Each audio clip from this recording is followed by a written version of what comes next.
Com relação à questão da hegemonia, bom, eu gostaria de, eu retomo aqui o que disse o Vladimir, mas gostaria de lembrar a maneira como o Gramsci coloca a questão da hegemonia, porque nós de esquerda, quando pensamos em hegemonia, penso que devemos pensá-la a partir da colocação do Gramsci.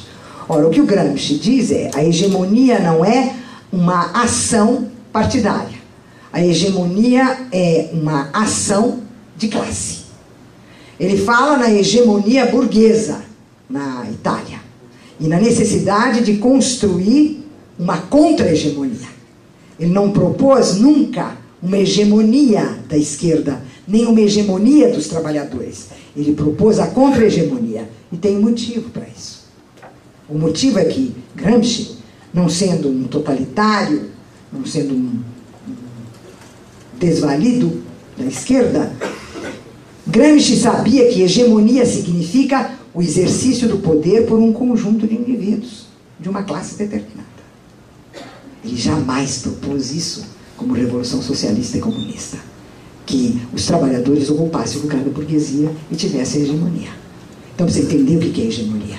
E mais, a noção de hegemonia para o Gramsci é a maneira como o poder é exercido, não através do conjunto das instituições políticas, mas através da cultura.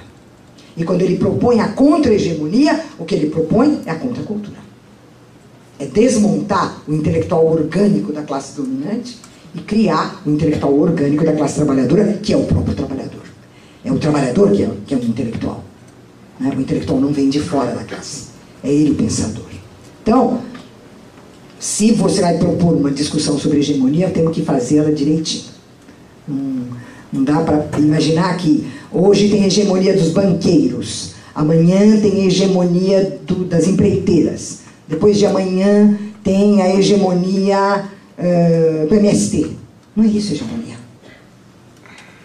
A hegemonia é um processo, um longo, complicadíssimo processo histórico no campo do exercício do poder através da cultura. Então, não foi por acaso que o Gramsci apostou na construção da cultura popular. Ele propôs o nacional popular, né? como a maneira dos trabalhadores construírem a contra-hegemonia. Né? Então, eu não posso responder para você se tem ou não tem hegemonia, de que lado da hegemonia nós estamos, porque acho que nós pensamos hegemonia de maneira diferente. Eu penso hegemonia em termos gramscianos. Então, não dá para dialogar muito. Quanto à questão do Antônio, é óbvio, eu acho que tem que pressionar. E tem que pressionar de todas as maneiras. Eu penso que por mais imbecil que tenha sido a atitude do Mercadante, que deixou a questão da greve das universidades ser discutida no Ministério do Planejamento e não no Ministério da Educação, e não numa negociação do Ministério da Educação com o Ministério do Planejamento, isso é um desastre total, uma burrice política, uma falta de horizonte, uma falta de compreensão completa. Né? Isso não significa, entretanto, que a posição dos dois ministros, dos dois lados agora, seja aceitável por nós como participantes do mundo educacional. E, portanto, tem que continuar pressionando, e tem que continuar fazendo a greve, tem que continuar fazendo exigências e tem que fazer crítica em toda parte. Né? Não dá para baixar a cabeça. Né? Eu sempre digo, eu defendi o governo Lula de todas as maneiras, defenderei o governo Dilma de todas as maneiras. Isso não me libera da crítica quando ela é necessária e de fazê-la em público sempre que necessário e de participar de movimentos e de ações críticas. Né? O que eu não aceito é a formulação midiática da crise ou a formulação midiática da crítica. Isso não. Não. Porque nós sabemos o que é a invenção midiática, né, das críticas e como a mídia opera, na medida em que ela é um grande negócio, como ela opera no interior do discurso conservador e da hegemonia, né? No sentido gramsciano da palavra, com seus intelectuais orgânicos. Então, não dá, tem que comer pelas beiradas, tem que comer por fora. Agora, eu queria dizer uma coisa específica sobre São Paulo, né? Em termos da história da Prefeitura de São Paulo. Pelo menos a história que eu conheço, não posso falar de quando eu não era viva. A história da Prefeitura de São Paulo conheceu 2 momentos de exceção. Um, como diz a pessoa que foi eleita por acidente, e da outra vez por causa de uma aliança inesperada. A esquerda ganhou em São Paulo por acidente, como diz a Luísa Erundina, ela sempre diz, eu me tornei prefeita por acidente, porque ela se tornou prefeita com 30% dos votos. Se houvesse segundo turno, ela não seria prefeita. E a Marta foi eleita por um acidente de percurso, isto é, pela aliança que foi feita. E que deu a ela a possibilidade de passar no segundo turno. Historicamente, a esquerda, se juntar os candidatos de todos os partidos de esquerda à Prefeitura de São Paulo, frequentemente isso acontece também no caso do governo do Estado, mas vou falar só da Prefeitura, se nós somarmos as intenções de voto dos candidatos de esquerda na cidade de São Paulo, nunca foi além de 12%.